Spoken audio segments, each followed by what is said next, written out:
What is up, besties? Happy Tuesday. It's me, Scotty Holiday Star Wars. And with me is someone who I love very much. Super amazing, great person. You all know her. It's Em. How are you, Em? Hi everybody. I'm doing so well. I'm so happy to be here, and I'm really looking forward to watching this Lego build. You and I both, because I'm bound to mess something up or forget something as usual. So that's how it is. Oh, I see some friends in the chat. I see Tet. Love you, Tet. I see Blue Milk. Hello. Austin. Hi. I love it. Austin's always up in the chat first and said, "Can I get a yes, bitch?" in the chat. So yes, bitch. I'll give it to you out loud. Oh no. Too funny. I need my orange piece so I don't bite these Legos anymore. I already messed up. But anyways, oh, no. How is everybody doing tonight? How is everybody else's Tuesday going? I know. Oh, God. I hate Tuesdays so much. Because it's like Monday 2.0. Exactly. Tuesday's nothing. It's like Monday is like the start of a fresh week. Tuesday's nothing. Wednesday's hump day. Thursday's almost the weekend. Yep. Friday's the weekend. Yep. Saturday, Sunday's the weekend. Yeah. And, but the Tuesday just hangs there. It just does nothing. It's just another day, another shift, in the words of Kino Loy. Yeah. So, I know I said that I didn't have anything prepared for you, Em, and that's mostly true. Okay. But we all know that you love Star Wars ships. So I do. I have to ask, what is your most chaotic ship that you love in Star Wars? Oh my gosh. Take a moment. Here's the thing. I love chaos in general. Okay. I support people doing any kind of wild and crazy thing. I guess I would go for Ventress and Obi-Wan. Oh, see, I don't know if I'd call them chaotic because at least in the Clone Wars, they have a lot of chemistry. True. So, but I think that's a good answer. Oh, and I didn't even mention, so thank you for bringing her up. Happy Ventress Day. Yes, happy Ventress Day to you, to everyone, to everybody in the chat. I sound like a fake fan. I didn't even bring it up, and I'm just retweeting things on Twitter because I'm I don't know what to post because we don't get Ventress content. I know. It's a we shame. Need more Ventress. Also, I wasn't that big of a fan of her action figure either. Which one? Was it a Black Series one? I don't know. I'm not enough of a nerd for that. But you know what? I remember not being super impressed with it. There is a Ventress Black Series figure, and I feel like that's probably the only Ventress figure, unfortunately, because she still doesn't even have a fucking Funko Pop. But I've thought about getting the Ventress Black Series, but at least for me, I don't have a problem with the figure. But what I do have a problem with is I want Dark Disciple Ventress Black Series. Because that yellow lightsaber, I love. Oh, God, I love a redemption arc. You know I do. You and I both. I love a redemption arc. I love a complex villain. I don't know. Something about complex villains really, really speaks to me rather than just your regular, straight up villain. For example, a Palpatine. You know what I mean? He's just evil because he likes he just evil. wants power. That's all he wants. He wants power and immortality. That's all. I feel like if I say anything more and talk about Ventress more, I'm gonna get in the chat. Oh, so where's your Dark Disciple book review? Remember the one that you started 6 years ago? So maybe I shouldn't bring her up anymore. The thing with come on, you vultures! It'll be done when it's done.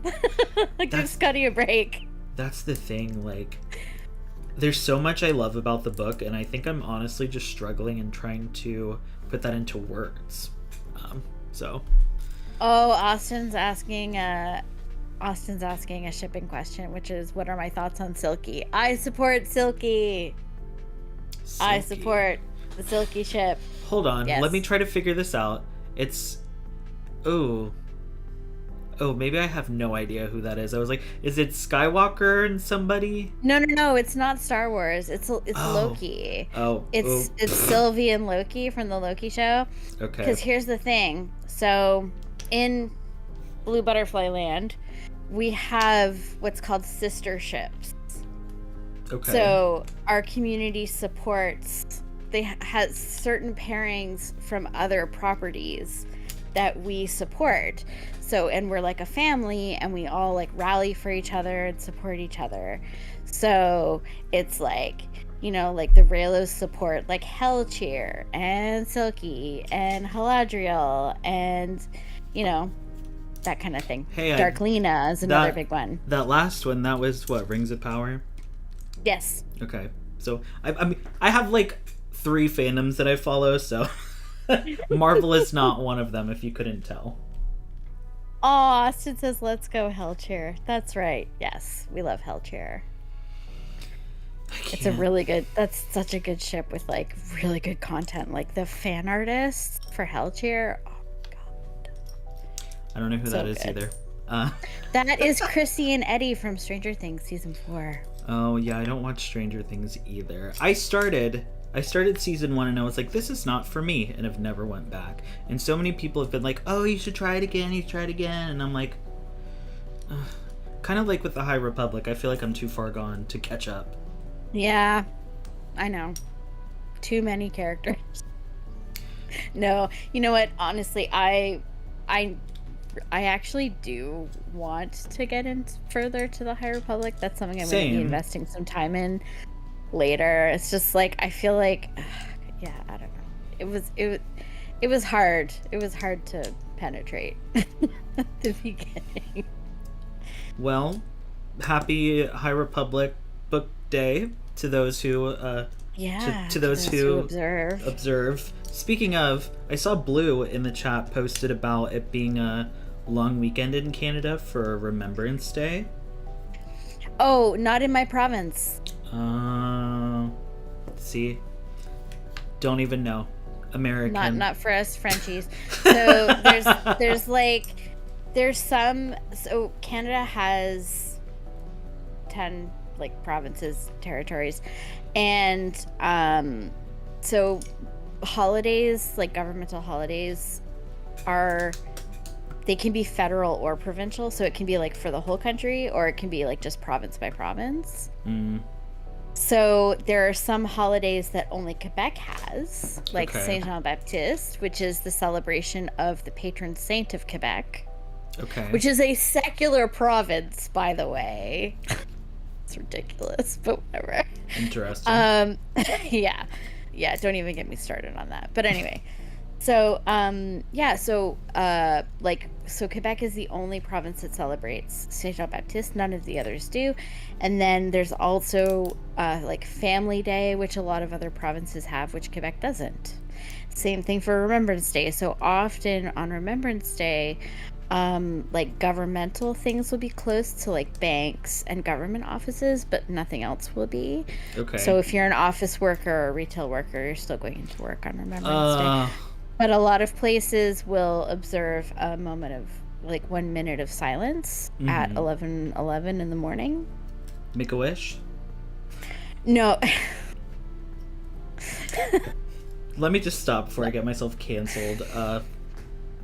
Although, should I tell my 11:11 story about my Arkells tattoo? Of course.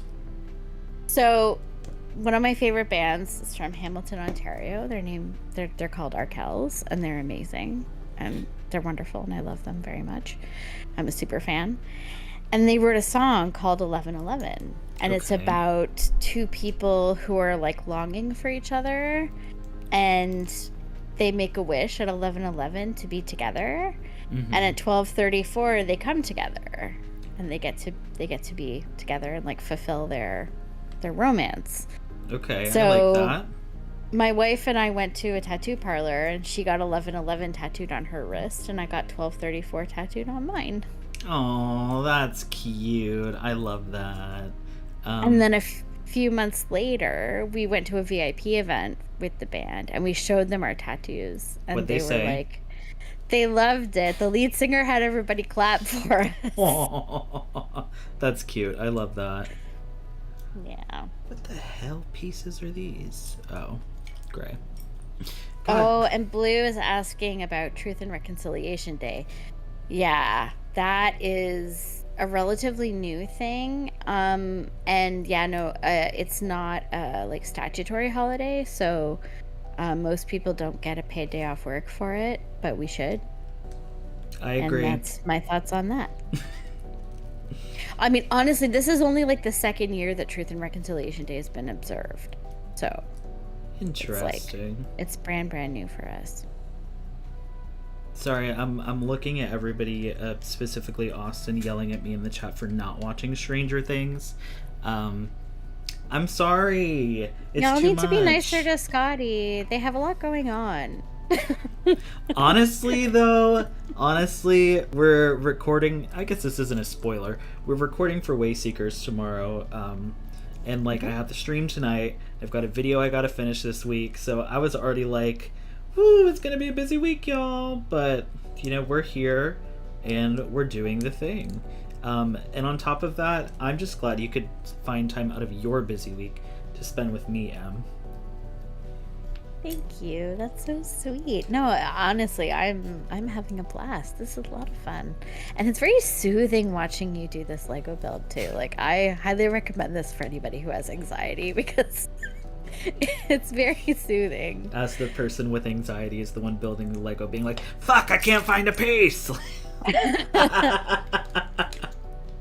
Well, you know, if we're talking about mental health, I just started Vyvanse. How's that going? Amazing. It's solved all of my problems. You heard it here first. Get Emma Vyvanse sponsorship, please.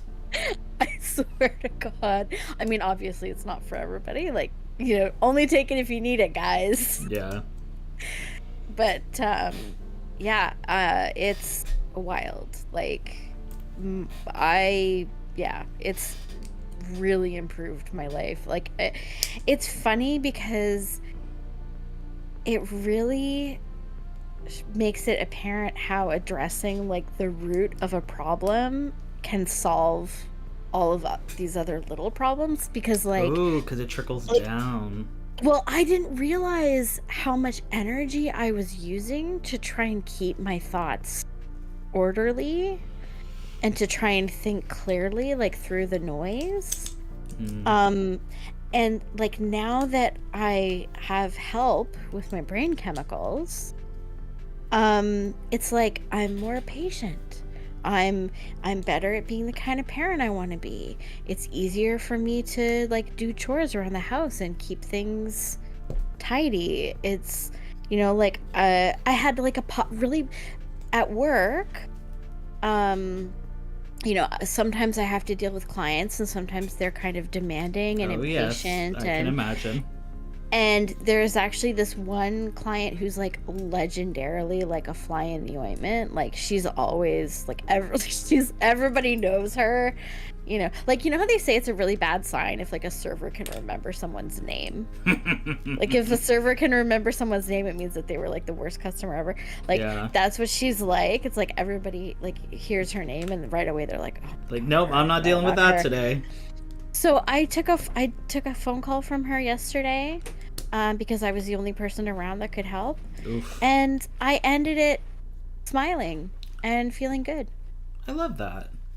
And I was like, you know, maybe the problem was just that I was just annoyed at everything. And so, you know, if work will do that to you. Yeah. You know. So now that that's not so much of a problem, like right away I feel better about everything. Well, I love that, and I'm really glad to hear that. I also noticed there's like multiple people who live in Canada in the chat. Little did I know, we've got you, Em. Well, I knew you lived there, but Blue lives there, Darth Patty, proud Canadian here, that is all. I love that. It's so funny. Like, when it comes to just online fandoms and like the people that you surround yourself with, because like you don't realize where people are from. You just have friends, and sometimes they're halfway around the world, sometimes they're in the same state as you, but like it's crazy. Yeah. I can't believe Tet came to Quebec and never hit me up. That's just mean. Can I just say that, Tet? Tet stays traveling though, like always going somewhere. True. I'm like, It's where true. are you going now? Your family loves to vacation. It's true. It's true. But yeah, Tet, message me if you're ever in Montreal, and I'll show you where all the cool stuff is. I'll take you to the pinball bar. Don't you want to go play pinball? Not them saying when they were 15. Well, that was what, Tet, like 3 years ago? Tet's a baby. Tet's just a little baby. So that's something. Murph posted in the chat about C2E2, and I put in my little application to be a creator there. Probably won't get approved, but I said, why not? What's the worst they can do? Say no? Exactly. And I was like, I was looking Hey, at that's what Pink Milk said when we submitted for Celebration. I remember, because at first I remember y'all didn't get it. And then like a week or two later, I saw the post and it was like, we're going to Celebration and we have That was a technical problem. Apparently there was a whole raft of people. Okay. They basically, so what happened was, I think it was because of the changing of the dates and everything. So basically, like, they originally, so on the back end they had like sort of the pool of submissions of people, and then they basically, instead of just, when they changed all the dates, instead of just transferring the pool of submissions over, they just rejected everybody and had everybody resubmit. Oh no, so everybody like got a denial message essentially. I think so, because we heard there was a bunch of other people that had the same experience as us. It was, I mean, it might not have been everybody, but there was like a cohort of people where that happened too. I can't wait for the Pink Milk Tell-All book. Because we heard from some other creators the same thing, that like they were like, oh, we got a rejection, and then it was like, guess what, we're going. Yeah, because like I said, I remember seeing the message on the main Pink Milk account being like, and we're not going to be at Celebration, and then it was like a week or so later, and I was like, just kidding, we are going to be at Celebration, bitches. Ooh, yeah, look at that. It's a surprise to us.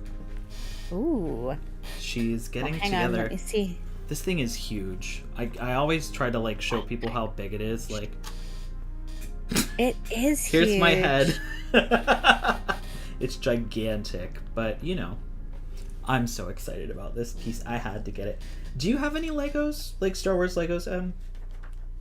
So I do have a few. I mean, you can see my Ahsoka brick head that I have still in the box. I literally looked at that earlier before we even got on, and I was like, oh look, it's a brick head.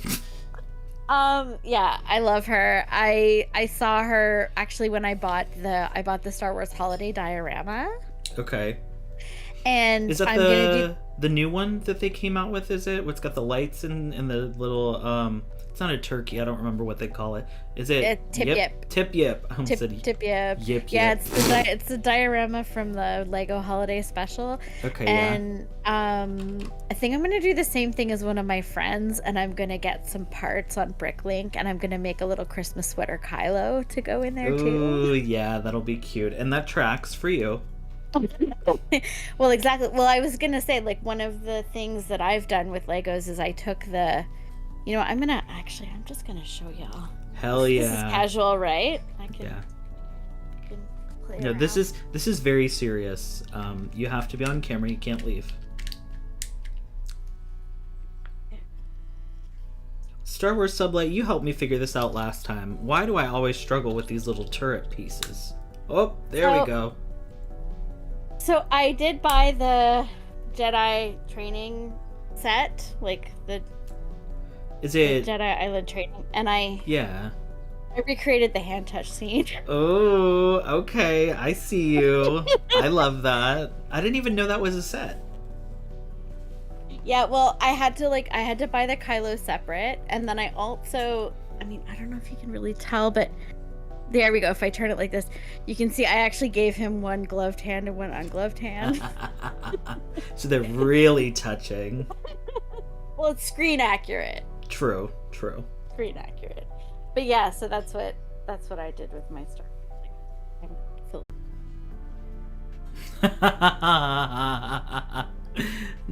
Murph said Scotty needs to turn on auto lock with the Lego. Honestly, that would probably help. There we go. Okay, we're back. Okay. Sorry about that. I had like a connection problem. I don't know what happened. That was very scary.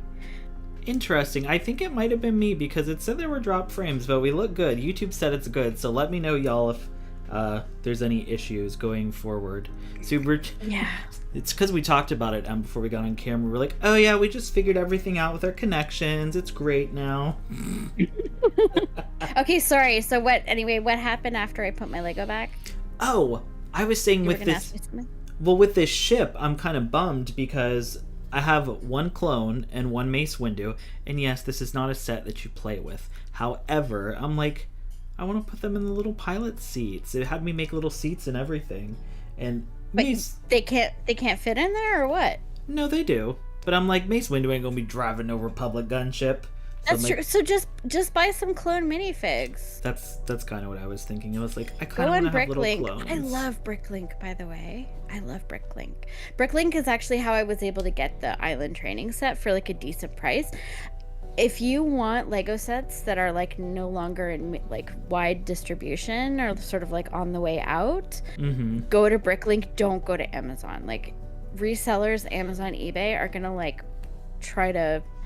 You're gonna end up paying twice what you pay on Bricklink. On Bricklink, sure. You're gonna get much more realistic prices. I mean, stuff will still be marked up, especially if it's been discontinued for a long time. But if it's kind of like this Twilight Zone where it's like, if it's not a set you can necessarily still find on shelves, but it hasn't been out of production for that long, Bricklink will give you a decent price, whereas Amazon resellers are going to charge you a fortune. Everybody in the chat said it's my fault, it was not you. I think it was my fault too with the connection that went out, so you're good. Okay. Everyone's like, not taking the fall for Scotty's connection, and I'm like, my bad, y'all, I couldn't tell either. Oh, Bricklink got hacked. Oh my gosh, it did? Oh yes, that's right, that only recently happened. Yes, I got that email. I'm missing pieces. These two pieces have to go inside somewhere. I definitely missed them. That's usually always the case. But where did I miss them? You know what? I'm gonna leave it. It's all connected. It's all staying there. So. Oh my gosh, Austin accusing me of turning sex scenes into Legos for kids. Come on, Austin. Very funny. I saw that too. I think the latest thing I've been looking for with my Legos, and I've posted about it in Discord for those of you who are in the Discord, and those who are not, you should totally join because it's a great time where we all get to hang out. I think I want to get a lighting kit for my BD1 Lego, but I'm not sure if I want to get the lighting kit for the gunship or not. Where are you going to put the gunship? Like, where's it going to live? It's going to live where my, like, old gunship is living currently, on the shelf behind me on top. All right. So I'm just going to replace it. This one's actually bigger, though, which is insane.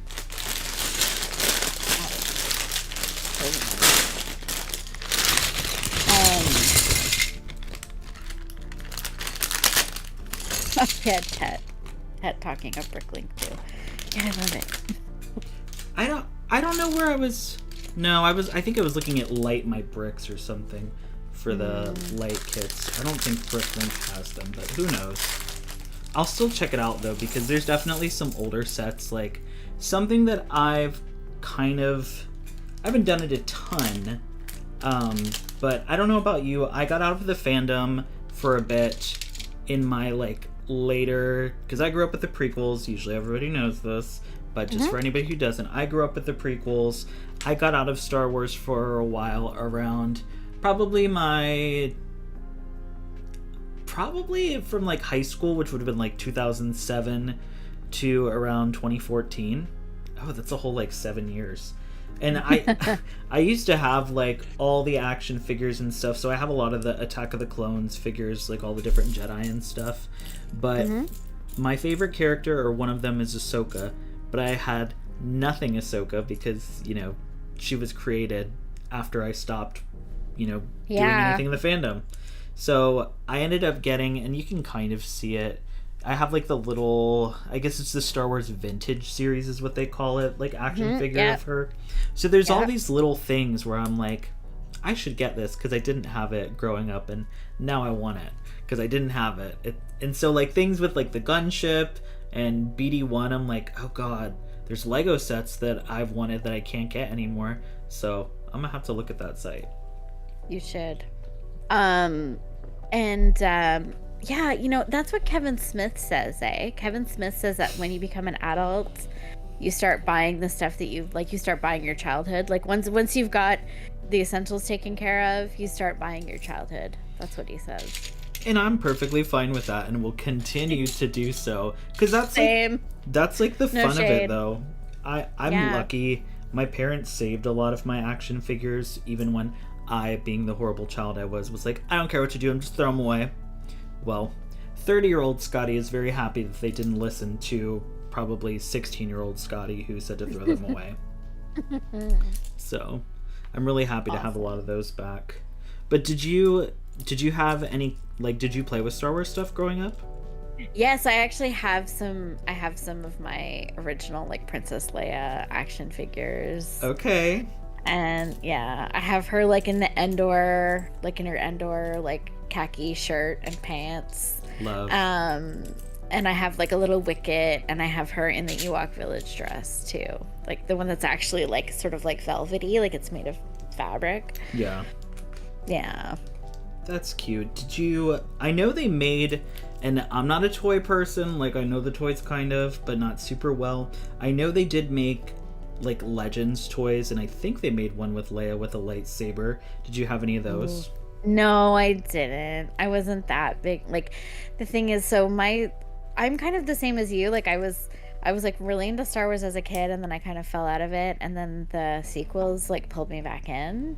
Interesting. So, like for a long time, I was kind of like a casual fan. You know, like I was like super mega into Star Wars when I was a little kid, and so that would have been from like 1980, like from 1985 until like 1990. Okay. When I got obsessed with Madonna, I dropped Star Wars. As one does. Makes sense. That's right. And then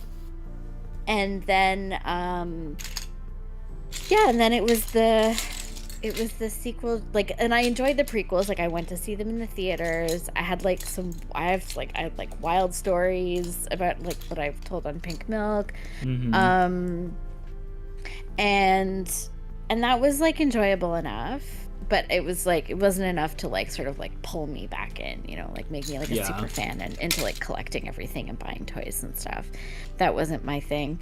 And then but then the sequel trilogy came out and captured my heart, and I dove headfirst back into Star Wars fandom. I feel like, not that you're an outlier, because I know there's other people who are probably in the same boat as you, but I feel like a lot of people who grew up, I guess you grew up with the original trilogy, you could say, because you were a kid for... What was it? Which one came out in 85? Was that Return of the Jedi?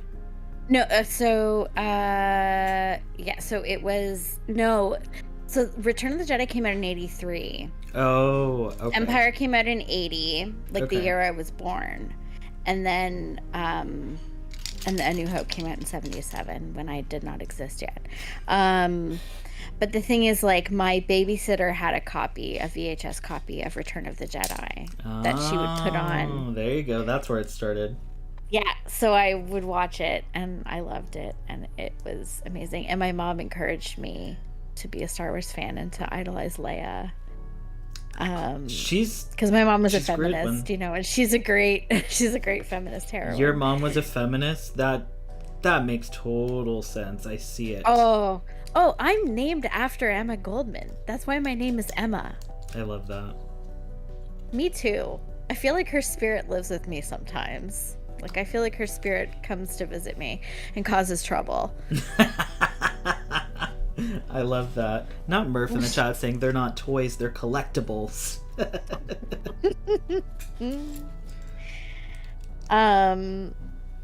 Yeah, so, like, my mom made me a Princess Leia costume when I was 5 years old for Halloween. Cute. And, like, it was, like, the white satin dress and everything, and my dad made me a blaster out of wood and painted it black. Oh my god. And I love this. I'll never forget, I went to this woman's house, like, trick-or-treating, and she opened the door, and she was like, "Oh, you're an angel." And I showed her my blaster, and she went, "An angel with a gun?" Not an angel with a gun. I'd be like, yep, exactly. I mean, that's what Leia is. She's an angel with a blaster. Like, that's so funny. I'm sure. Yeah, no, I'm sure the costume looked a lot better than anything that you could have gotten like on the market too. Because usually the homemade costumes always like slay. Oh yeah, no, it was like a white satin dress with like the flowy sleeves and like the bib thing on it and everything. Like to make like a cowl. Yeah, no, I loved that thing. I loved that thing so much. Are there photos? No, sadly. Aww. Well, none that I have anyway. I don't know. Like my parents went through a divorce, so like everything got split up. Oh, yeah, and the things my get dad lost. Might have them. Yeah. Where is this piece? But yeah, my mom was a feminist. She was an amazing person. She was a community organizer and an activist, and she was a formidable person. She sounds like it. Yeah. She was a YWCA Woman of the Year. Oh, okay. Come on, accolades. She was the chairperson of the police services board in our little village for like years. She ran it. I remember one time they had to buy new equipment for the police, so she like had these catalogs that she brought home that had like guns and billy clubs and oh my gosh. That's hilarious. Wild. I mean, ACAB, but I feel like that was kind of her effort to try and make that institution more community oriented, let's say. Probably. Because I mean another one of her jobs was she was the coordinator for race relations at City Hall, trying to make our community less racist. As one should. That was one of her jobs. So what didn't she do? Joey's here. Hi, Joey. Oh, I don't know. She wasn't very musical. How about that? That's one thing she couldn't do. But everything else, she was a great mom. She loved to party. Halloween was her favorite. She would always she'd love to dress up in costumes and go to Halloween parties. She had the greenest thumb. She made the most beautiful garden all around our house. Ooh. I love that. She had great taste in music. She loved to go to concerts. She was very playful. She liked to pinch people's bums. She thought that was hilarious. I love that. She was very well read.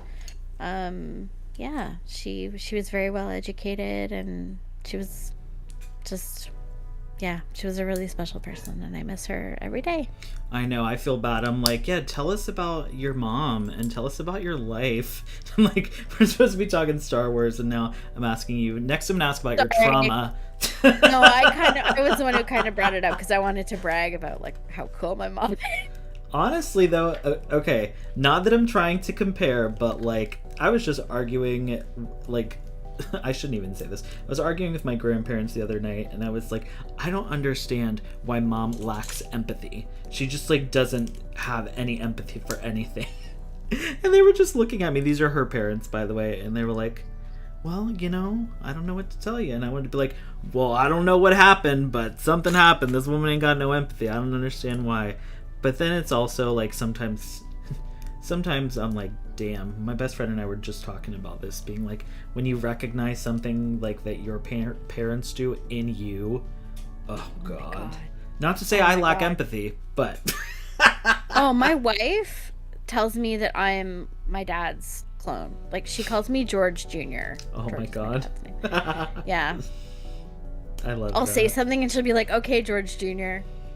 And how does that make you feel? This is a therapy session now. How does that make you feel? You know what? I actually love it because I love my dad. Like, I'm proud of my dad and who he is. Yeah. And it's nice that I'm like him in some ways.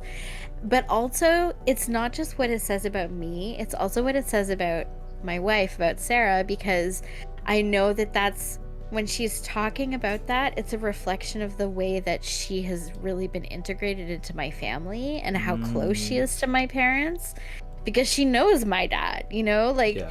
she's like, oh yeah, that's so him, like that's something and also she and my stepmom have this really special bond and this like sort of solidarity with each other. So I really like experiencing that and seeing that closeness that Sarah has with my family. Oh, bye, Eric. Thank you for coming by. Enjoy your nap. I feel so bad. We're having such good conversation. I'm barely looking at the chat. Hi, Brian. Fantasy. Glad to see you here. Hi, Joey. Aww. I heard Em say hi to you earlier, and I'm just like, look at this shit that I'm making right here. I'm needing to focus really hard because this is some insane little bullshit. Let me tell you. So I apologize, chat, but thank you all for being so active on your own. Oh, here's where this goes. Yeah, this is some crazy shit. I'm building a door now, which I'm really... It's a door? This is going to be the little slidey... That is a door? Somehow this is going to be the door. So, no, I mean, it looks big to me, like... Yes, this is going to be the door that slides. I'm telling you, this thing is huge. It's massive. It's massive. I ain't no size queen, but... Have you bragged yet about how many pieces it is on the stream? Oh, I don't think so, and I don't think I even know off the top of my head. I'd have to pull out the box. All right. Do you know how many it is? I don't. I'm not. Yeah. I should have done my research before I came on here. Damn it. I'm unprepared. I have shamed... Unprepared for the Lego stream. Yeah, you and I both. I have, I guess, publicly shamed myself on the amount of money I dropped on this, but that's only because people asked me, and I was like, ooh, well, it's really expensive, so don't judge me. But it's... Well, you know what? If you can afford it, it's no one else's business what you do with your money.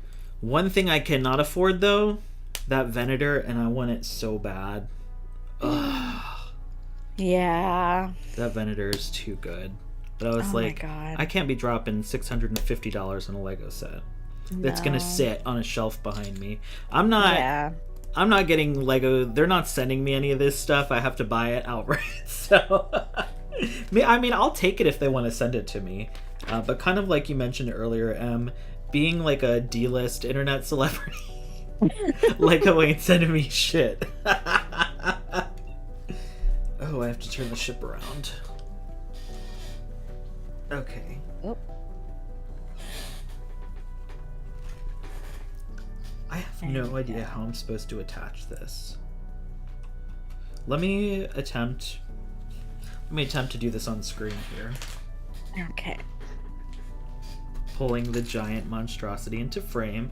So here's our little van door that it's going to attach to. Oh, you can't even really see it, but... Okay, Brian, when I said that, I literally felt like a dad being like, I will turn this ship around. Like, you know, Han Solo said that to a young Ben. For sure. At some point. I know they weren't together long, but I could definitely see that coming out of his mouth. Hey, didn't you watch the Star Wars rollout? No. What's that? That's where the whole blue butterfly thing comes from. Why do you think the Raylos love the blue butterflies? I am not good when it comes to shipping and ship culture. I'm not good at the flying ships, and I'm not good at the relationships. So, no, it has nothing to do with that. So, okay. So the Star Wars Kids channel came out with this adorable series of animations called Star Wars Rollout, where there's no dialogue, and all the characters are represented by little like balls, like roly balls. Mm-hmm. It's very, very cute. And so there was a 3-part episode I think it was called like was it called Ben Solo and the Bugs? I think something like that. And it's a story of how Han and Chewie hear about these blue butterfly-like insects that produce treasure. So they sneak off on the Falcon, and Ben stows away on it because they want to go and get the treasure from the butterflies. But when they show up, there's already a group of pirates there that also want the treasure. Of course. And they've captured all the blue butterflies. So Han and Chewie are trapped. Like, they get, like, caught in a snare or something. And Ben comes out and causes a bunch of chaos and, like, frees the butterflies and frees Han and Chewie and defeats the pirates. And he's carried away on this, like, in this giant fleet of blue butterflies. Oh, that's because he's cute. Their friend now, because he helped them. That's cute. I love that. So that's why the blue butterfly is the symbol of the Raylos. The more you know. I expected to get some Raylo lore. I feel like that's a given anytime anyone asks you on anything. At least I was expecting to, but I kind of agree with Austin. We need to get you on the podcast and so you can do a PowerPoint to teach me specifically about Raylo everything. I will say, speaking of, though I don't love The Rise of Skywalker, which if you watch the most recent episode of The Wayseekers, you will know how we felt about that movie. However, I do feel that Rey and Ben's kiss is the hottest kiss in Star Wars. Well, that's not saying much, though, because Star Wars isn't very kissy. Well, as I'm thinking about it, I'm thinking about the funny-ass scene. It's, like, comical of Anakin and Padme's first kiss, and the music swells. And then as she pulls away, the music just abruptly stops. I'm like, it's hilarious. I love that moment. That was a funny choice.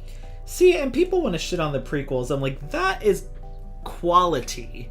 That was a quality moment. The romance in the prequels was top tier. I meant the music, but yes, the romance in the prequels was also top tier. What is it in Attack of the Clones when they're going out to the arena? And I think that's when they have their first, like, not like a, oh, we kissed, hoo, we shouldn't do that, but we have to. It's that was like real kiss, yes. And what is she like? I'm not afraid to die, or whatever she says. I'm like, oh, oh, I couldn't imagine if someone said that to me. I couldn't imagine someone saying that to me and then having that kind of kiss. Like, ooh. It's getting me hot and bothered thinking about it, let me tell you. I love them so much. I do, I love them. Like I said on Pick Milk, I was like, you know what, if you had told me like a while ago that I was gonna ship like 3 entire generations of one family, I wouldn't have believed you. Okay, so let me mention something. Speaking of that family, that's you'll probably disagree with. This is something I've also talked about on the podcast. Damn, now that I have a podcast, I'm just spilling all my secrets. But I personally like Han and Kira better than Han and Leia. Oh, I had to look because I was like, okay, what kind of face is she gonna make? I think the said it all. What? No, that's interesting to me because, like, I mean, my thoughts on it are, I mean, I like both of them. Okay. But I think that they were fitting for Han at different stages of his life. Mm-hmm. I completely agree. And that's the thing too. I don't not like Leia and Han, but like if I had to choose one, I'm like Han and Kira all day for me. But see, that's the beauty of it. You can ship anybody with anybody. Trust me, we're queer. We know. Half the time, that's all we got. All ships are valid. All ships are valid. There's a reason why I say that. Yeah, no, you've ingrained it in my head too. So all those Friday nights and eventually Wednesdays on Pink Milk hearing you say that, I attribute you and everybody that was on there as well to actually not being like a sequel trilogy hater and trying to focus on the things that I do like about it.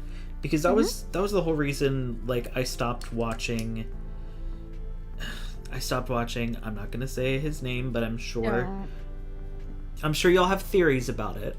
who it might have been.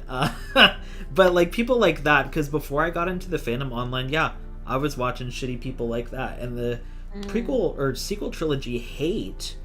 It got to the point where I was like, I don't even want to watch these people anymore, because all they do is talk about how much they hate the thing that I love, and it's making me not love the thing that I love, which is Star Wars. And so seeing people who genuinely liked the sequel trilogy and talking about, even if, you know, it wasn't always great, but there's good parts in it, I'm like, yeah, there are good parts in it that I do like. So thank you for that and being a part of it, even though you didn't know. You're welcome. What a pleasure to hear that. How lovely. I mean, I'm being serious, and I'm sure it wasn't just me. I'm sure there was other people who would agree on that statement. Well, I mean, but it's the same thing with everything. I mean, like, look at how much hate the prequels got when they came out. Well, I feel like people are kind of forgetting about this. Like, I mean, this is why I kept bringing it up. Like when we would discuss it on Pink Milk, like. You know, like at the time, culturally, the conversation was that Star Wars was finished. Like people thought Star Wars was done as like a cultural juggernaut, because everybody was like, the prequels have turned everybody off. None of the casual fans are gonna enjoy this. It's cheesy. The dialogue is horrible. The acting is over the top. You know, blah blah blah. The plot doesn't make any sense. You know, like everybody said all those things. At the time, you know, there was a genuine like cultural moment where Star Wars was like not cool anymore. And now all the people who watched the prequels as kids uncritically, and where it was a part of their childhood, and they just have this like beautiful nostalgia about it, and they can appreciate the things about it that are good. Like I'm like, the thing is, like all that negativity is not necessarily objectively true. Yeah. You know what I mean? Or it's not the people that are saying it are trying to speak for everyone, but they don't speak for everyone. Exactly. Like, the thing is, there's always going to be things in, like, Star Wars is so big. There's so much of it. Yeah. And that can only be a good thing, because it means that there's going to be something for everybody to enjoy. And the key is to put the focus on the positivity and put the focus on the things that you enjoy about it, and use it as like, you know, a way to connect with other people and to have a shared experience and to share, like, you know, your deep thoughts, you know, emotional truths, you know, all of those things, rather than engaging in like a negative way. Exactly. And you'll remember, because you were there, somebody, I think it was Brian from Pink Milk, had said, and I could be wrong, so please correct me, that somebody's least favorite part of Star Wars, or like my least favorite part of Star Wars, could be somebody else's favorite part. And that's something that is, you say that all the time. That's something that stuck with me as well. Yeah. Like, it's so true, and it's literally what we're talking about now. Like, there's so many different pockets for people to latch on to, and that's the beauty of it, and that's what keeps it active and not like dead like they tried to say back then and now. Yeah. And here's my hot take too, is that it is important to be truthful about our negative experiences with other people in fandom sometimes. And it is important to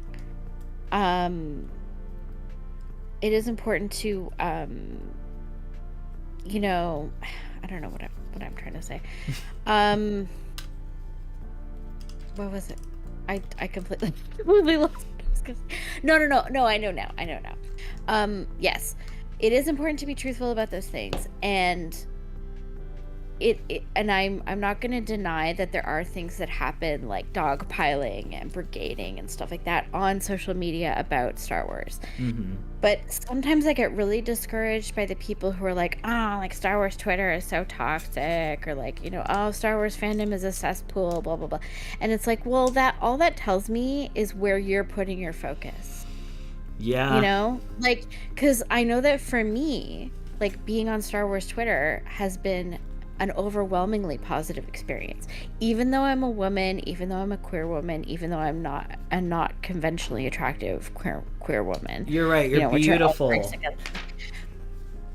And you know, so like, I'm a prime target for hate, but the thing is, I use the block button. I use the mute button. You have I, to. you know, I curate my experience, you know, I adjust my privacy levels if I have to, you know, and as a result, I have like this wonderful fandom community that I love who are like family to me Yeah. and who have been so generous, so supportive, and just a source of joy and creativity to me, you know, but that's because I put in the work Yeah. to use the tools I have at my disposal to curate and control my experience. Honestly, You know? yeah, you kind of have to. I mean, even things as simple as just muting certain words or phrases will make your experience so much better. I will say that I feel like Twitter or X's current state is kind of not making it as easy. I feel like it's making it less user friendly. But that's a whole nother topic. Yeah, yeah. That's a whole nother discussion. But no, I completely agree. And I mean, it feels silly to say, but like with social media, the whole point is like to connect you with the world. So yes, it's good to see what's going on all around the world, but it's also nice to be able to really curate it to what you're looking for and the kind of people you want to surround yourself with. It's it's as simple as me just saying like back then, oh, I don't really want to continue to follow these creators anymore because all they do is talk shit about the thing that I like, so I'm going to look for other people who may be more like-minded to me. Yep. And also I think that here's another hot take. Okay. I've talked about this before. So there's this author, a Canadian author, he's an academic. His name is John Ralston Saul. And he wrote this book called Voltaire's Bastards. And it's basically about how rationalism and about how the elevation of like enlightenment type reason, how the elevation of that type of thinking above all other modes of thinking has led to like this sort of cultural toxicity. And so one of the side effects of that is this cultural idea that like all debate is good, or that everything should be up for debate. Yeah. You know, or that you should be willing to hear both sides of everything. And it's like, well, no, because, you know, when you have like absolute free speech, you create a space that is like violent and hostile to marginalized identities. Yeah. You know, and then aside from that, there's other intellectual traditions other than rationalism, you know, like in other cultures, often cultures that were colonized and have been suppressed, you know, but like there's like indigenous ways of knowing, there's, you know, like in the different all of the different cultures of the countries of Africa, like, you know, these societies have other ways of thinking and of using the toolboxes, you know, inside their brains to make sense of the world. And, you know, we've elevated reason above all others as part of the colonial project. And so it's like, it's led to these ideas where like everybody just assumes like, oh yeah, you know, like you have to be willing to listen to debate. If you're in an echo chamber, that's a bad thing. Like, well, no, it's not a bad thing. Like, this is my peace of mind. You know what I mean? Yeah. And the thing is, like, most people, like, you're not only living on Twitter. Like, we're not brains in jars that are like hooked up by electrodes to the internet. Like, you're gonna go out in your life and you're gonna have experiences of meeting other people who don't think the same way that you do. Like, you don't have to torture yourself, you know? You don't have to torture yourself by like throwing yourself into like, you know, a den of like right-wing nut jobs just because for the sake of like fairness. Like, that's ridiculous. Well, yeah, I mean, I'm not gonna listen to people who, like, for example, people that talk, I don't want to get into specifics, but when it comes to conversations about like human rights or equality, and it's things that are just completely against people, or it's just like racist speech, misogyny, you know, queerphobia, whatever. I'm not gonna listen to those people, but that's a choice that I'm making. You don't have to listen to those people to get like that fair talk that you're kind of describing, but you can still curate your experience to have people that you follow as well, because it also helps a lot for your mental health. Yeah, it's true. Sorry, Austin was just asking me what the book was called. It's okay. I'm sitting here playing with this door that I just made, so. John Ralston Saul also wrote, he wrote a book called Our Fair Nation, and it's basically all about, how the character of Canadian society was shaped by, relationships with the natives when settlers came. Because although we are far from perfect, and this was not always the case at all times in all places, however, there were a fair number of situations where settlers and natives lived communally, they even intermarried. Like, we actually have there's an entire tribe of people, the Métis, that were from French settlers marrying First Nations women. And I'm listening. I muted myself so people could hear you over my bag crinkling. So continue, please. But yeah, so it's like, and John was talking about how he was like he would give lectures, and he would talk about how like a lot of these men would be marrying up, like they would be marrying up into status because the families into which they were marrying had more resources and were more wealthy and savvy than they were, but like white guys don't want to hear that. You fucking tell them. You're so right. But yeah, so I recommend John Ralston Saul, like, just read anything that he wrote, but especially Voltaire's Bastards, because it's going to teach you that rationalism is not king and shouldn't be. You heard it. I mean, I take your word as gospel sometimes. I'm like, you could, like, out-talk me any day. I could never argue with you because I'd end up just agreeing with everything that you say. So... Don't say that. Okay, you're right. I'm sure there's something that... You know what? I'm not the biggest Raylo fan, but that's okay.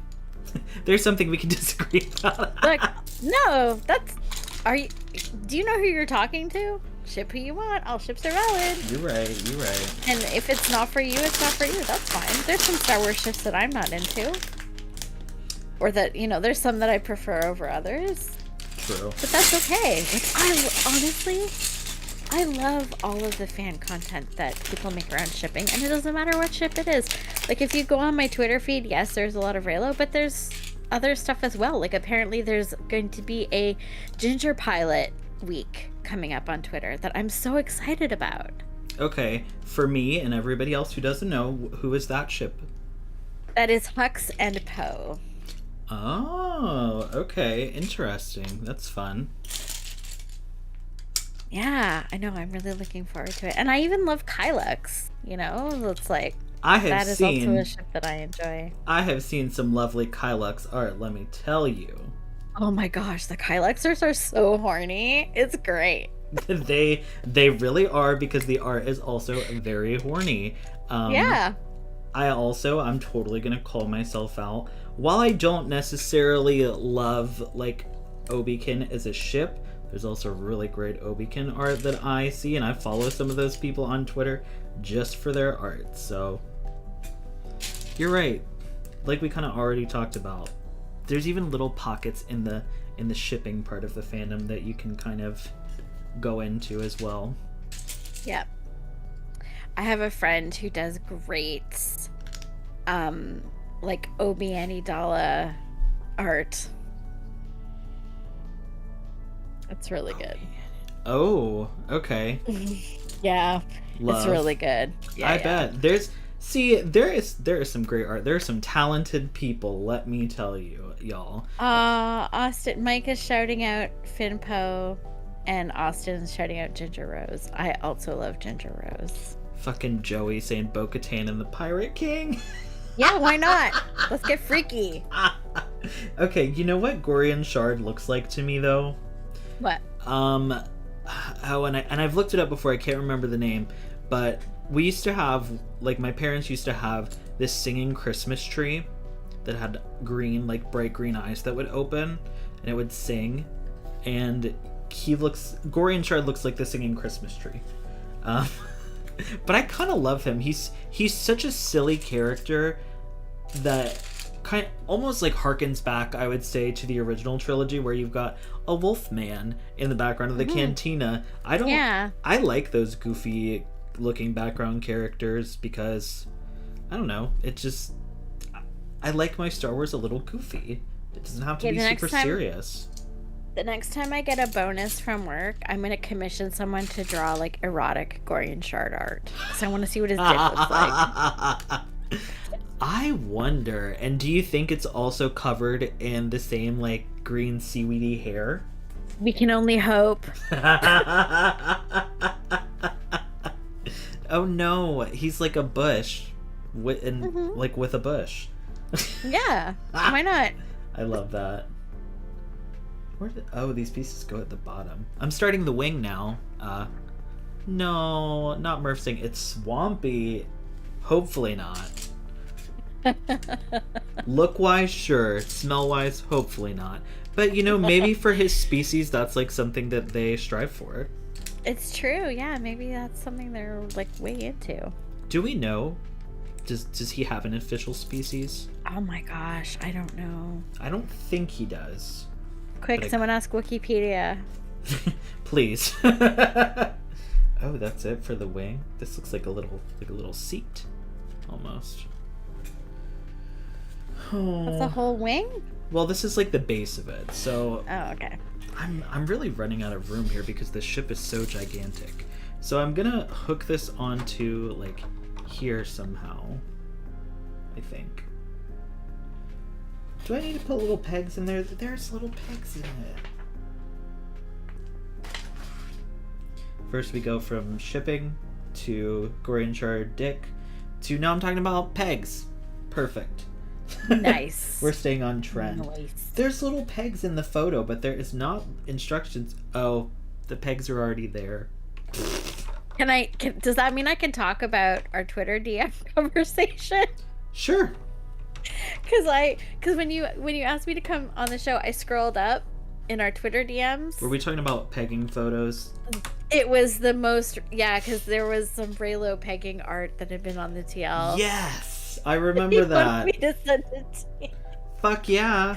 I saw recently, and I have a Not Safe for Work channel in my Discord, but I feel like nobody cares about it. I'm the only one that posted it. But I came across this art of Marin pegging Cal, and I was like, oh. I was like, this is what I needed in my life. Yes. I'm also huge into Dagon and Cal. I don't think they have a ship name. You would know. But I don't think they have an established one. Yeah, no, I don't think so. But I have seen far and few between Dagon and Cal art, but when I do, I'm like, hell yeah. Like, it's always good. Who is it? Sage Garnish on Twitter. They are one of the people that does a lot of the Dagon Cal like fics on AO3 that I've seen. Like the only like explicit ones, because there's a handful of them, but I only want the explicit ones. Oh god, now I can't get this shit out. But yeah, they've done a couple chapters of like a Dagon and Cal fic, and they did art for it, and I was like, not only can you write, but you can draw too. It is some hot art. Once again, if you want to see Cal getting pegged or fucked by Dagon, join my Discord and go to the Not Safe for Work channel, because I'm pretty sure I've posted both of those there. That is an endorsement. If that's not a reason. Yeah, if you're over 18, please do that. I fucked this up. I don't know how this thing goes in here. No, I've written some non-explicit fics. I mean, they're never as popular as the dirty stuff. I finally made an account on AO3 so I can save ones too. Oh, nice. That's awesome. I know. You know why? Because they also put out a Dagon Cal audio one, and you had to be a member to hear it. So I said, let me get an account. Nice. What's some of your favorite fics that you've written? That I've written? Yeah.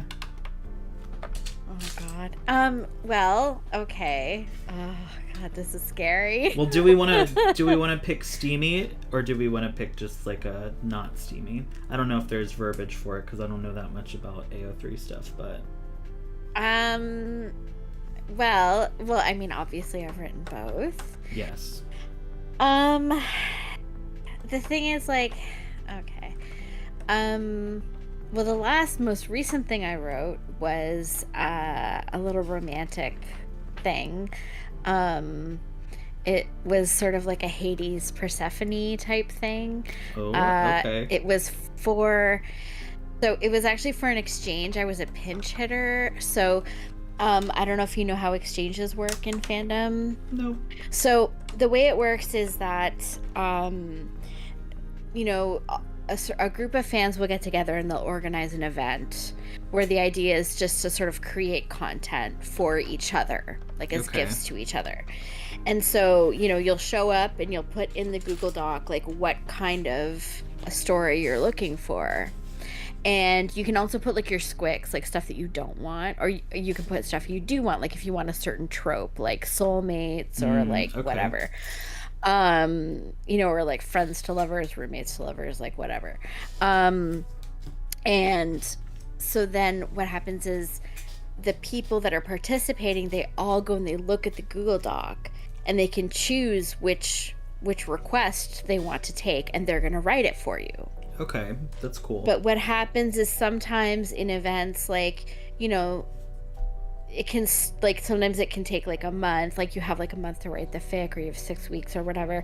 And so sometimes over that time, people will have things happen in their lives and they're not able to fulfill what they promised at the beginning. So then you have people that come in at the last minute and they'll take the orphan prompts and they'll write something so that everybody who signed up for the exchange gets to have something regardless. Yeah. And so that nobody is left out. That's nice. And so I took on a prompt and I literally wrote the fic in like one night. And and it's very sweet and romantic. And I put pigeons in it for Brian because Brian loves pigeons. And I mean, if you want to go to my AO3 and read it, it's very tame. There is I did link it below. So if you want to follow M on AO3, the link is in the description. Oh, thank you. Mm-hmm. But the thing is, the fic that's the closest to my heart is a bit controversial and like not for everybody, like the subject matter, let's put it that way. Okay. I don't know if you want me to talk about it. Of course. I don't care. We're adults. We can do whatever we want. So, I wrote this fic because I was thinking one of my favorite things to do is to take something from the Star Wars universe and like flip it on its head and be like, what if this was the opposite, Yeah. And so I was thinking about force healing, and I was like, well, I mean, if you can manipulate the force by putting it into somebody, could you manipulate the force by taking it away? Interesting. Okay. So I wrote a fic where Rey is she's like, Rey and Kylo are on opposite sides, and so they're enemies. Oh, so she's like the dark side and he's the light. No. Like Oh. No, sorry, I didn't mean I flipped them around. I meant like the setup of because a lot of Reylo fics have them be together for some reason, like they make up something like, like Kylo is defected and has come to the Resistance or whatever. I gotcha. But in this fic, the premise is that they're still on opposite sides, so they're technically enemies. Like Rey's with the Resistance and Kylo's with the First Order. And she gets pregnant, and she doesn't want to be. So she has Kylo meet her on Moraband and basically give her an abortion by like Moraband. taking. Yeah. What a fun place to be, given the circumstances too. Whew. Poor thing. I love it. I love that fic so much. I put my whole heart into it. It means so much to me. It's my favorite thing I've ever written. I've got great responses from it. I've even got like my best friend in the whole world. She's not a Raylo. She read it and she loved it. I love that. And it is the thing that is like the closest to my heart because like it is risky. Yeah. And the thing is like she doesn't feel bad about it. Like nobody well, I mean Kylo feels bad because he's depressed and hates himself. but like it's very like yeah, I don't know. It doesn't treat the ending of the pregnancy as like this big tragedy. Let's put it that way.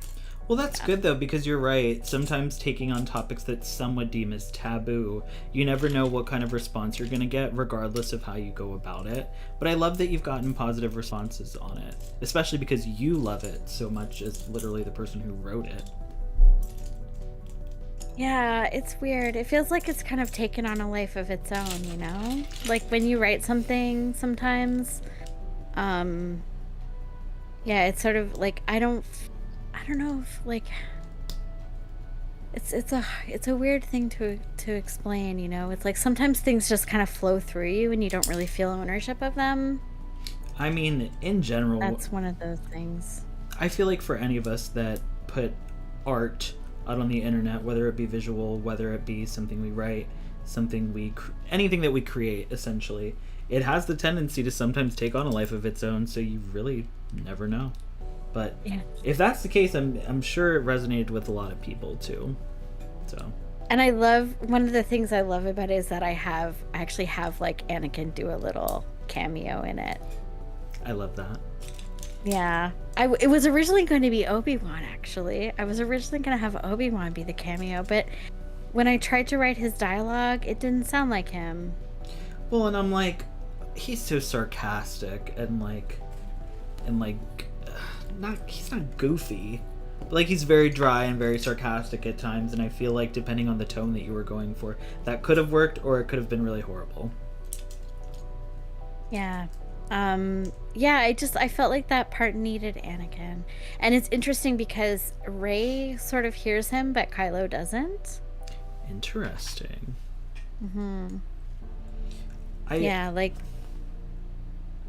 Speaking of just cameos in general and like switching things up, I saw somebody, and I think, could be wrong, I'm pretty sure it was Jonah who I had on last week, and he posted like a hot take of that photo with, have you seen the photo of Ariana Greenblatt and Rosario in their like Ahsoka costumes standing back to back? Yes.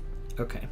So what he had posted, and like I said, I think it was him, I could be wrong, but he was like, I kind of would have rather seen adult Ahsoka speaking to young Ahsoka rather than Anakin speaking to Ahsoka. And I thought that take was very interesting because, like, anybody who follows me and subscribes to my channel, y'all saw me whining and crying about it. I loved it. But then I also thought to myself, that could have also been a really cool thing to do as well. And to tie them together, too. Like, just because they are both Ahsoka, but they don't appear... You can't really appear together, but just kind of having her younger self also speak to her older self. What do you think about that? I think it would have been a really interesting callback to Mortis. Yes. Very true. But, I mean, if that's where... But the thing is, we kind of got a hint that that might be where future episodes of Ahsoka are going. Very true. So we might still get that. And the thing is like, I think that having Anakin be there instead of younger Ahsoka, I think it was important because it brought Anakin into the story. Like, it made it not just Ahsoka's story. And because it was sort of this emotional catharsis for both of them. You know, because they had so much that was unresolved. And I think it was a good story choice and a very like there was a lot of elation to be found in resolving that, especially with the end of Clone Wars. Yeah, for sure. Like I was actually, this is I alluded to this earlier, but like this is what I was thinking about when I was doing my makeup. Like this is the things, like the last moments of Clone Wars gutted me. Now, really quick though, are we talking season 7 or like season 5 with Ahsoka's kind of last moments until season 7? No, season 7. Okay. Like seeing like Order 66 and then Vader, and then like honestly like the scene with Vader like coming and finding her saber, like ugh. Yeah, like honestly, I have rarely felt something so like something that shook me so profoundly, like in any movie or television show ever. Like that is like in my top tier for sure. Interesting. Of like it was like I actually like, I never do this, but I actually like paused it and like took pictures with my phone because I had to like send like these sad screenshots to like my friends and like talk to them about it like immediately, because it just it was just so sad. Like it made me more sad than almost anything I've ever seen. It was very heartbreaking, and I feel like that was the good thing about it too, is that it wasn't like the scene wasn't telling us that it was sad, but exactly, it was the emotion that the imagery just conveyed. Like Vader has no emotion, and the people that try to be like, oh look, his eyes blue if you brighten it up, which pretty sure that was proved wrong, but like you didn't need any of that. You could just feel it all. Yes. And this is what I've been missing from some of the Star Wars shows that we've been getting. Agreed. On Disney Plus. Agreed. Like this is kind of why Book of Boba Fett left me cold. Like, and because here's the thing. Honestly, Book of Boba Fett, it could, like, I wanted it to make me feel like Buffy made me feel.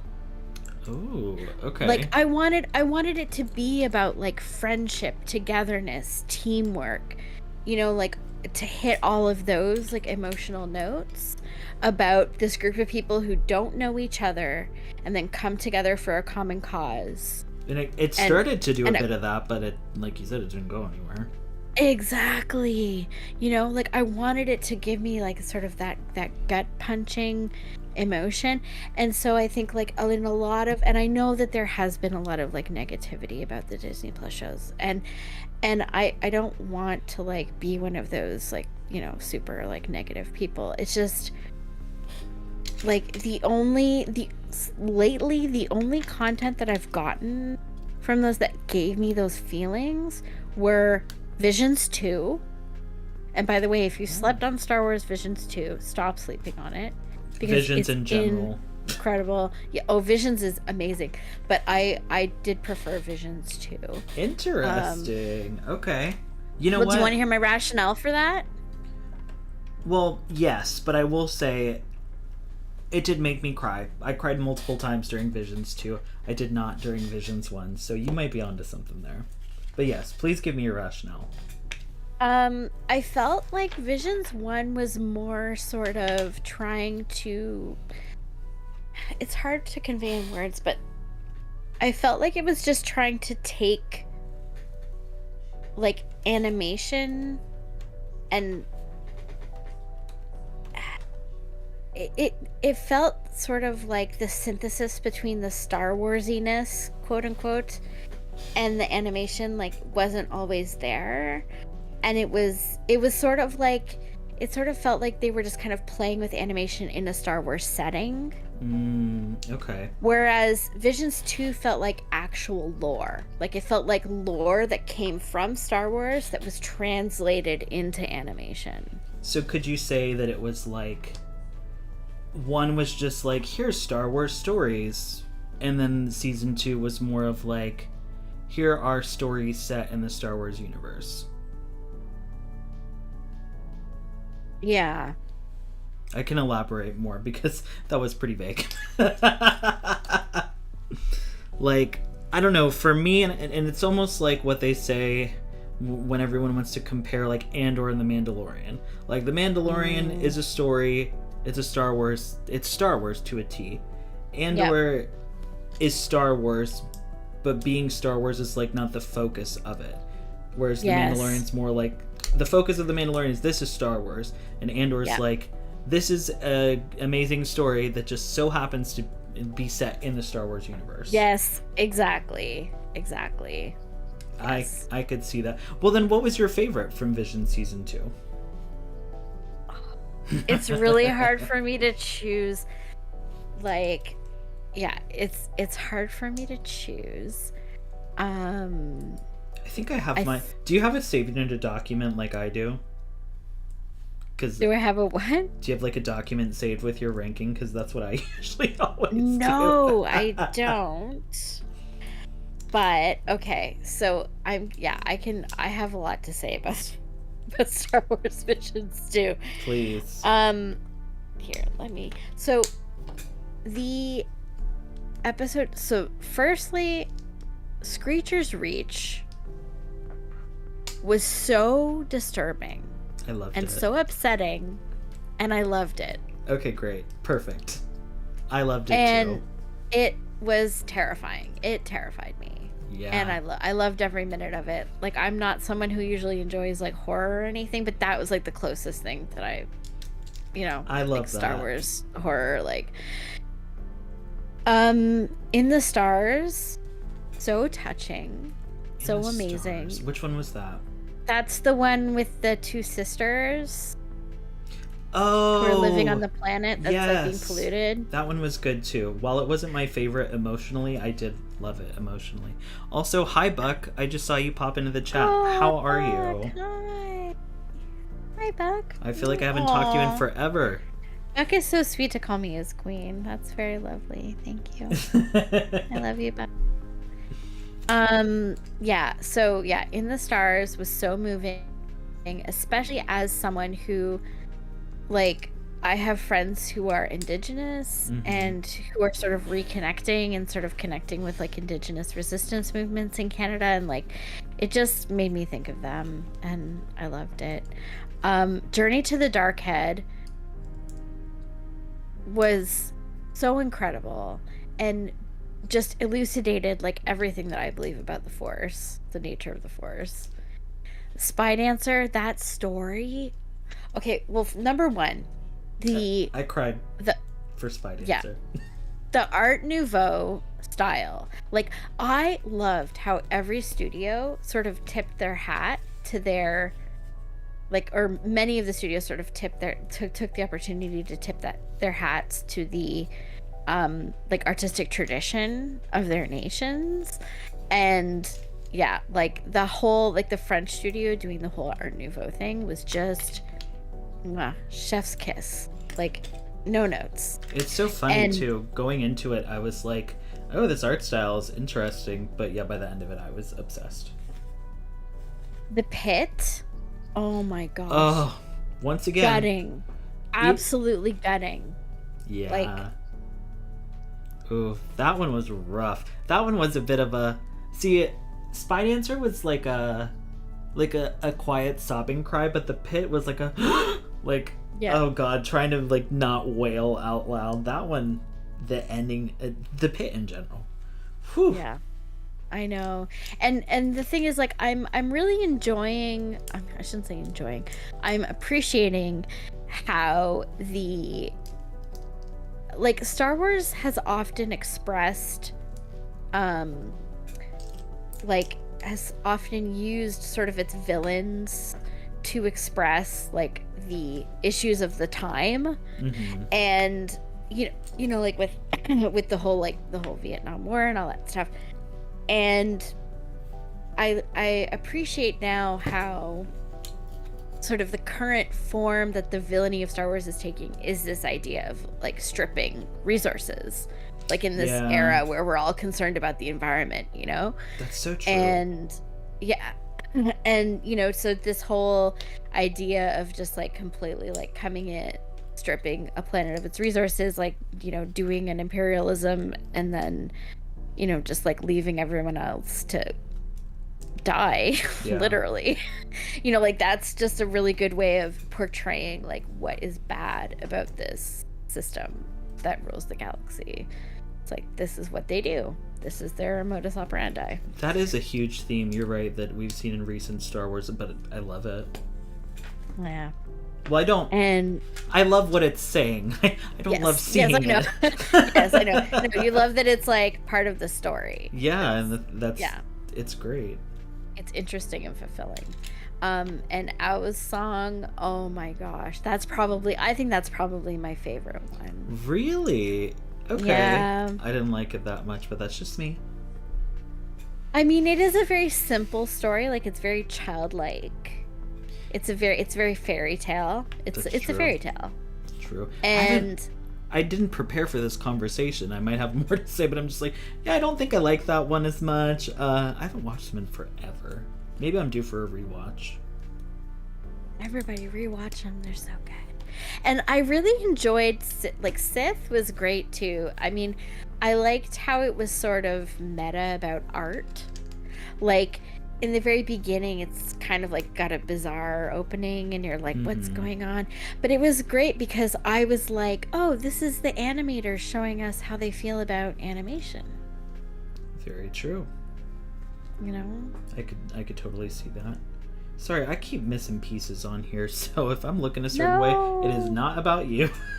No, it's all good, Joey. I mean, it's all good, Scotty. What was I going to say to Joey?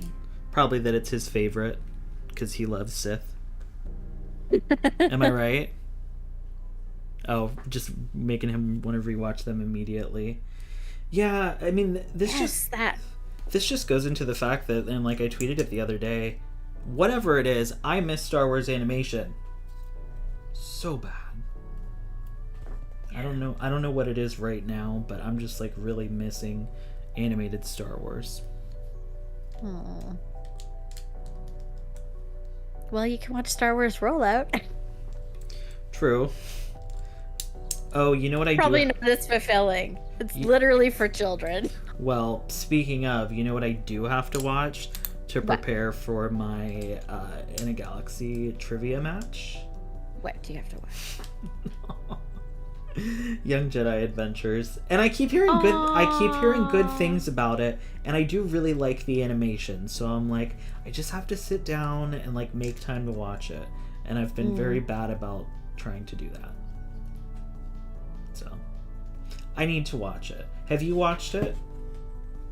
I've watched some of it. Like I kind of just have it on in the background while my kid runs around like a little ping pong ball. I mean, you know, whatever works. Oh, not Joey saying, oh shit, Scotty having to watch a High Republic thing. Emma, I'm gonna just let you continue, no comment there. Honestly, just like High Republic, there's too many Jedi. There's just too many of them. It's really funny. I'm working on a video right now that I'm hopefully gonna put out on Friday. And just us talking about things in Star Wars and finding things that you like, finding things that you don't like, us being like, we love Star Wars, but yeah, the High Republic's a lot. I feel like I'm putting out my first video that's gonna be a little bit more, what's the word? I can't think of the right word for it, but like, basically I'm like, if you watch this video, you can't say I'm a fucking Disney shill, because there's some criticism in it that I've had, and it's been really weird writing it, because like when I think about it to myself, I'm like, I'm not shitting on Star Wars, like I'm just like, this is something I noticed and I wish they'd do something different. But like in editing it, I'm like, oh god, I hope people don't like take these things that I'm saying and like turn it into like, because you know, people in the comments will latch onto one thing that they perceive a certain way, and then it turns into like, oh yeah, like fuck this, or you're stupid, or depending on what your opinion is. So I'm very nervous to put it out, but it's all right. You can just, I mean, the thing is, the people who talk that way, are they anybody that you care about? Because if they're not, you just don't have to care. You don't have to care what they think. They're just some rando. Those are the people that get a thumbs down and no response. Exactly. Oh my gosh, Buck said that my child is adorable and precious. Thank you, Buck. I think agree. so too. Not Scotty Theory. Oh, Brian, not Scotty Theory. What's happening with Scotty Theory? Me talking about something, not praising Disney, and talking about something I don't like in Disney Star Wars. Oh, you mean as if you're Star Wars Theory? Yeah. Well, I actually heard that Kathleen Kennedy is getting fired. Did you know? Oh yeah, of course she is. Yeah. Yeah. No, she's been fired like 17 million times. I don't know if Star Wars Sublight is still here, but they posted, I saw it today, just like a short that was just joking everyone who's always like, Kathleen Kennedy is fired, and how they do that like every 3 weeks. There's like a new video about how she's fired. And it's just so funny because it's just screenshots of thumbnails. It's great. Yeah, that's amazing. I love that. Well, so good. And Joey says now they've all turned on Filoni. Yeah, but that comes and goes too. It's true. They just pick and choose who they want to turn on. Exactly. I don't get it. I mean, I do get it, but I'm like, just because you don't like one thing somebody did in one show and it wasn't perfect the way you wanted it, doesn't mean that like they're horrible and they're the worst thing to happen to Star Wars. They're giving you all these stories. Like, calm down. That's why, like... And if you don't like it, write your own story. That's what AO3 is for. Very true. You know? I am nervous slightly, though, when it comes to the Acolyte. Yeah, what are you nervous about? Well, I'm not nervous about me. I think I'm going to love it. I am nervous about what those people that we've been talking about, how they're going to react to it. Because I expect it to be pretty queer. Yep. It might be considered woke somehow. Well, it probably will be. Who cares? These people think that, like, you know, whatever. They think that the frogs are turning gay or whatever. So, you know, like, who cares? True. But the one thing I'm like, and Lucasfilm did do a better job, like, when it came to Riva versus, you know, Kelly Marie Tran or even John Boyega. But I'm like, yes. We have not only a person of color, but a queer person of color who is non-binary at that. Yep. Like, that's going to lead the show, which, you know, I love. I love the representation. That makes me so happy. But I'm like, I hope Lucasfilm has their back because, you know, they're going to get some bullshit hate about it. Or even something as simple as just, I'm pretty sure Amanda uses she, they pronouns. And there's the people that are always just going to she. Yeah. Oh, God. So, I just hope that Lucasfilm does a good job of she and theying. And if people, because, you know, they're going to try to be racist, because unfortunately, those people watch Star Wars too. I'm very excited about the series, but I'm very nervous about how people are going to react to it. People are going to be jerks. Like, you just have to expect it. You know, people are going to be jerks about that stuff. They already tried to say it was canceled. Yeah, exactly. Oh, no. Relo fell over because they heard you don't like them. There you go. That's the thing. I don't even not like them. They're just not my favorite. I'm just teasing. It's fine. I know, but now I'm gonna have people in Discord being like, so Scotty hates Raylo. It's been proven. No, never. All right, we got. Besides, as long as Buck is here, you'll never be the #1 Raylo hater. That is true. Very true. Where'd my chat? Oh, there's the chat. I didn't see bodies. I remember when like a year ago, Buck was like, "I've turned over a new leaf. I'm nice now." I mean, we all go through those phases where we need to check ourselves. I get it. But yeah, I didn't see bodies, but I heard really good stuff about it. Yeah, that's like too scary for me. Like, I can't deal with. I'm a super extra mega baby. Like, I'm like babiest baby, whoever did baby. Like, when it comes to that stuff. So I'm interested then. I just did a video. I say I just did a video. It was for Halloween, which feels like an eternity ago. but talking about like the scariest parts of Star Wars.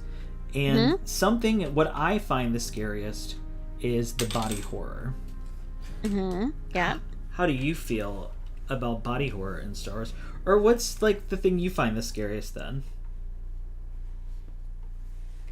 The thing is, so there are things that give me like a creepy thrill, Okay. and then there's things that actually like scare me, which is an unpleasant experience. Like I sort of have a separation between those two things. Yeah. So like, and I love being like thrilled, like creeped by Star Wars. I agree. Like I love like the sort of the relentlessness of Vader in the hallway scene. Yeah. I mean, honestly, like lately, like what sort of quote unquote new Star Wars has been doing with Vader is like has made him so terrifying, and I love it every time. Me too. Like his approach when he's torturing all those people in Obi-Wan. I've compared him to a slasher villain in that. Yeah. And I love it. Yeah. I'm so there for it. I love it. And I mean, and I've already talked about, you know, his introduction in Jedi Fallen Order. Yeah. And how great that was. You know, like with Trilla, just like... My heart. I know. Poor Trilla. And all she says Trilla, is... my beloved. And then just avenge us. I'm like, oh. Yeah. Poor thing. Yeah. You know what? Trilla gets a mention in my new video, too. My wife, Trilla. I love her forever. See, I feel like I put her in the camp of like characters I wish we got so much more of. Another one, speaking of Obi-Wan, Tala. I loved her. Poor thing got like 3 episodes and her Star Wars journey is over unless they go previous to Kenobi. And I'm like, I don't really want the Tala story of her getting into the Empire. But I guess you could do like... That could be cool, though. I think, and that's what I was going to say, is what I think I would prefer would be her starting place in the Empire, being really into it, and watching the, like, fallout and getting into the path. I'm ready for a show about the path. That's what I want. Like... Yes. That could be very interesting. I'd take it with, you know, Tala and Roken. I'd take it with Roken and Reva, like, post-Kenobi. Like... Yeah. I think there's a lot of cool stuff they could do. And maybe Quinlan, since he got a mention. He got a name drop. Yeah. Quinlan and Ventress. I know. And I was literally thinking to myself as I say it, I'm like, and just like the Kenobi series, there will be no mention of Ventress at all. Like, she did not exist, because we ain't got no Satine. We'll get no Ventress. Yeah, we were robbed, I swear. We were robbed. I robbed. Agree. Ugh. I can't. And I know, like... Well, I guess at this point, you could say... They've gotten pretty deep with their cuts. Especially in the Ahsoka series, like, with the whole Mortis thing. Like, so it proves that it's not that Disney's afraid for them to go there. Yeah. So, you know, we'll see what happens in the future. I don't understand. Oh no, Joey brought it up. Joey said it. We've been robbed of Scotty's Dark Disciple review. You know what I'm gonna do? I'll just wait until I hit 1,000 subscribers. I'll start a Patreon, and then I'll be like, for those of you waiting for this review, you can watch it after you join my Patreon.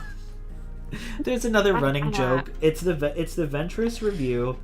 And my review of The Mandalorian Chapter 21, I think. The Lizzo and Jack Black episode. Yeah. I recorded a review. I started editing it, and I never put it out. So if you go on my channel, that episode is just missing from my Mando reviews. Womp womp. Yeah, so I've always joked that I'm like, that'll go up on Patreon when that gets started. I'll just upload it in its current form. Where it's like half, maybe like 3/4 of it of the audio is edited, and then the rest is just not. It's just raw, unfiltered. Not Buck, you do not think about my Dark Disciple review endlessly. I mean, maybe you do, but I don't know. Look, we should all be so lucky as to be on Buck's mind 24/7. Honestly. And on top of that, just... like we said earlier, it's been odd. I feel like I need to rewrite the whole thing, so it's just a project. I feel like I need to reread the book at this point. Yeah. But... yeah, I haven't read it in a really long time. I need to reread too.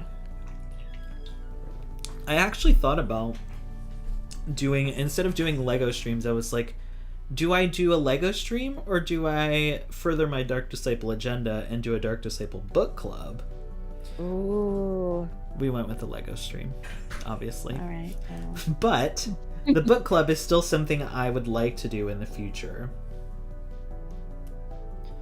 Not the best part of Dark Disciple was Quinlan describing Ventress' ass.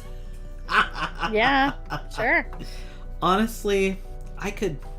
if there is a ship that I love, let me tell you, it is Quinlan and Ventress. They've got like a couple names. I don't know what the official one is.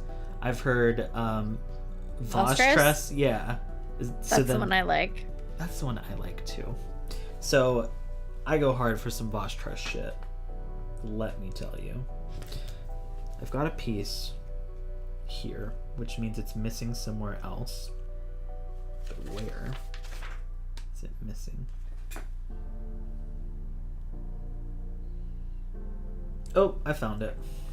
Oh, good. Yeah, I did miss Satine and Obi-Wan. I am an Obi-Teen shipper. You and for I sure. both hardcore. But yeah, I was bummed. Like, I didn't expect to get much. Okay, even though in Mando Season 3, we got Bo-Katan talking about her dad, who we've never heard about before, but didn't mention her sister, robbed. Yeah, that's true. Yeah, that did seem a bit cold, but I don't know, maybe it hurts too much. Maybe, you're right. These doors are weird. Well, we've got doors on here now. We've got Beginning of the Wings. I wish I had a better way to show it. I guess I can turn it on its side. We've got a whole door. I don't know if I can... I'm gonna end up breaking it trying to show the camera. We've got a door and it opens. So she's coming along. She's gigantic. Here's the little seats I was talking about. She's so big. Look at these little seats. They're so cute. Oh my gosh. I love it. Cute. Thank you, Blue. I think it looks really cool too. I can't wait to put it on my shelf when I'm done. But I also... oh, here I go breaking the chair. But I'm also... what's Joey saying? No, I was saying Joey is continuing the Bo-Katan, Gorian Shard romance agenda. I have never heard this before, Joey. I don't know if you're just like... it's something that just came to mind, or if it's something that you've been into for a long time. You know, Em was talking about people getting together and taking fics that they'll write. Maybe you can get someone to write you a Bo-Katan Gorian Shard ship on AO3. We can finally learn about his dick, like you said, Em. Yeah. So that'll be cool. But I will say that if I struggle finding Dagon and Cal stuff, you ain't gonna find no Gorian Shard and Bo-Katan. You never know. People write some weird stuff. You're so true. Well, I am done, surprisingly. We didn't go over time. So, like I said before, I've got all of Em's links in the description. But Em, why don't you tell everybody where they can find you? You can find me on Twitter at Hutsleia, HUTTSLEIA, 18 plus only. Ship who you want. All ships are valid. Hell yeah. And with that, if you haven't already, please subscribe to my channel. Make sure to like the video. Make sure you follow Em on everything because she's amazing. I said it on the Twitter post, and I still stand by it. Thank you all so much. You can follow me at Scotty Holiday SW on every social media, essentially, at this point, since there's so many. And other than that, may the Force be with you. Have a great night.